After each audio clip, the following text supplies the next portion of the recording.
Bonjour, bonjour à tous et à toutes, et Shavua Tov.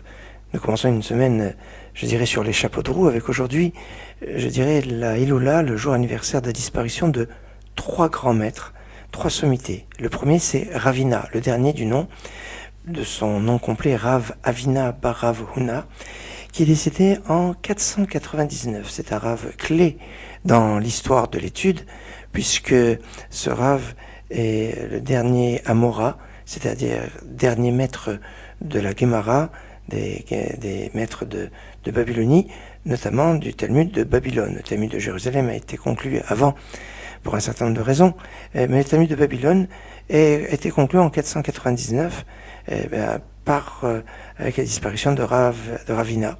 C'est donc un élément important dans l'histoire de l'étude. Et puis c'est le d'un grand maître marocain de Marrakech, Rav David Shlouch. Rav David Shlouch qui est né à Ressiani en 1803, mais qui va vite passer à Marrakech, où il va être Rosh Yeshiva, Beddin et grand rabbin de Marrakech. Il est niftar en 1892 et il va former toutes les grandes autorités rabbiniques qui vont suivre. Il va avoir d'un premier mariage perdre tous ses enfants. Il va se remarier à 80 ans et là il va avoir 4 enfants. 2 vont encore mourir et 2 vont survivre. Et l'un des 2 sera le père de Rav David Shlouch, qui sera appelé David Shlouch d'après son grand-père, de Marrakech, et qui sera grand rabbin de Natania pendant un grand nombre d'années, et que certains d'entre vous ont pu connaître. Il est décédé il y a peu de temps. Et puis c'est aujourd'hui aussi le Yahrzeit de Rav Israël Taub. Rav Israël Taub est né en 1848 et niftar en 1920, et c'est un Rav qui est le premier rabbi de la chassidut de Mojitz. On l'appelle souvent le Divrei d'Israël d'après son ouvrage, mais il était très axé sur la composition de musique, de nigunim.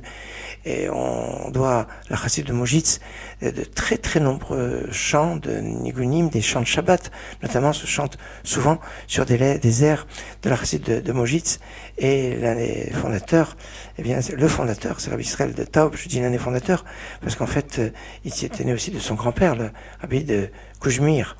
Enfin, c'est encore une autre histoire. Et pour commencer la journée et la semaine avec une belle mélodie, justement, je vous propose une composition de la chassidut de Mojitz, Mizmor le David, que vous connaissez certainement, chantée par le chantre de la chassidut de Mojitz, Ben Sion Shenker, Mizmor le David.